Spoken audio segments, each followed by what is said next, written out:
येत नसतं मी कुठं ट्रिपला. या असे भद्रे लोक आहेत.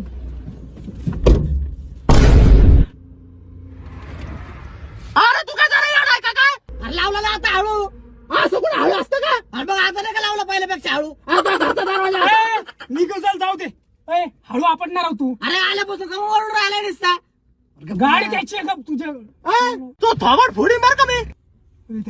त्याची गाडी आहे. गबस हा मग ज्याची गाडी नाही ते गाडी नसली फुगीरी नाही करायची. फुगाडची फुकाडच नाही रेवानी करून राहिलाय. त्याला सांग बरं का. अरे गप ना भाऊ. याचा थोबड हाणीन बरं का मी आता. याचं लय झालंय. काय नाही बोलत नाही आता ते एक काम कर, उतर गाडीच्या खाली. मी ना गाडी घरी लावतो गेली का ट्रिप खड्ड्यात मग पहिल्यांदाच आलं ना तुमच्यात मी.